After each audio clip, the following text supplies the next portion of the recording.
this crazy news over the weekend, NATO long-range missiles being approved by the Biden administration to fire into Russia, into the internationally recognized borders of Russia.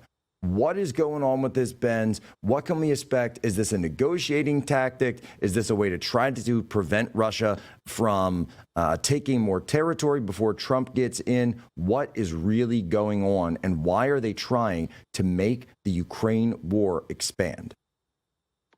Well, I have a bit of a strange take on this, and admittedly, it's entirely speculation. I have no clue what's really going on in terms of the back channel conversations between the Trump transition team and the semi-lame duck Biden administration. But we do know that Trump and Biden met personally, mano a mano, last week at the White House. There was the famous picture of them shaking hands, Trump with that mischievous grin that he gave to Mitt Romney 7 years ago.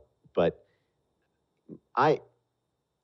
I can't peer through the fog of war on this, but I have a strange, funny feeling that there's a non-zero chance that this may have been something that Trump and Biden discussed, particularly because we have not seen a public statement from Trump disavowing this or saying that it is going to be immediately rescinded on day one.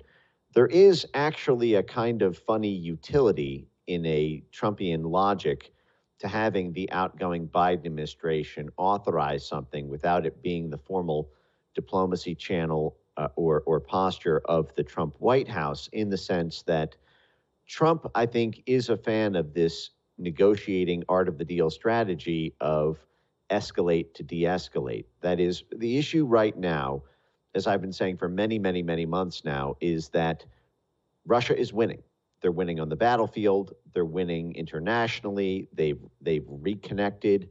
You know, the blown up Nord Stream is effectively being replaced by this Power of Siberia pipeline from Russia into China. They're also rerouting resources into India and then sort of laundering it into Europe. Russia actually overtook the U.S. in terms of gas exports into Europe, despite all the sanctions, just a few months ago. So militarily, economically, diplomatically, the U.S. is getting crushed. There's no reason currently for Russia to agree to a peace deal in which they need to step back territory in the Donbass or in Crimea to the world as it used to be before the 2014 coup. In order to achieve that diplomatic victory, there need to be credible threats to the Russian people. This is Blob's eye thinking, not my personal views, but as they see it, the whole play around long-range missile threats has not been, in my view, to literally cause World War III, but to threaten it and to have sort of Russian bodies coming home in body bags and to sort of create a Vietnam situation politically inside of Moscow. And so my hunch on this, it's knife's edge. Again, I have no clue. I have no insider information. But if this authorization takes place and what transpires in the next 2 months are limited long-range strikes to weapons depots, military facilities, without inflicting casualties or without inflicting civilian casualties, such that the threat is there,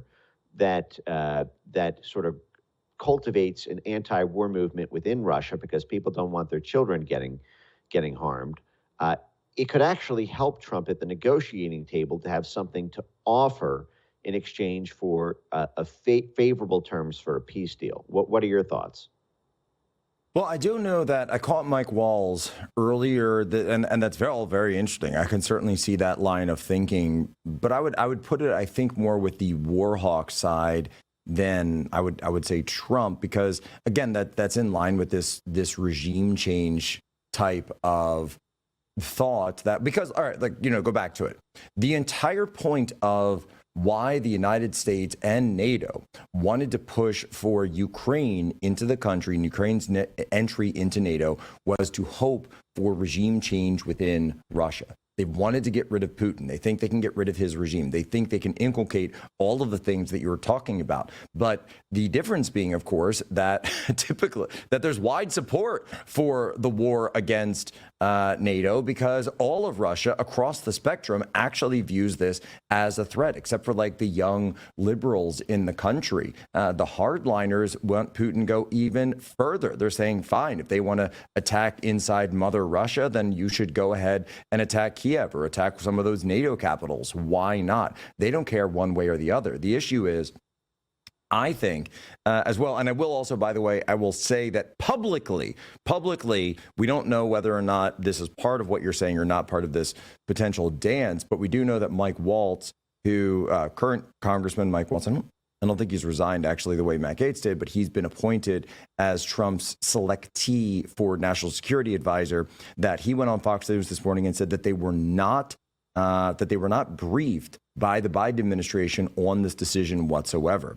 And what's really interesting, though, and this actually speaks to your theory that something might be going on, is that the Ukrainians have been asking for this all along. They've been asking for long-range ATACMS authorization and the equipment to do so from day one of the war effort. So the question is, why would it come only at the very end? There's clearly something going on here. People who are looking at this from a high-level perspective know that this isn't being done just without any reason whatsoever. It's clearly being done because of some reciprocal force that we're seeing. And yes, I certainly do see that idea of escalation to de-escalate, art of the deal potentially being involved. The question, of course, does Russia or the North Koreans who we hear are involved come in on the back end of this? Because at the end of the day, I actually don't think that Zelensky is that empowered to want to continue the war. I think what he's more interested in is saving his own skin from the likes of the Azov Battalion and others who are going to come after him should the war effort fail.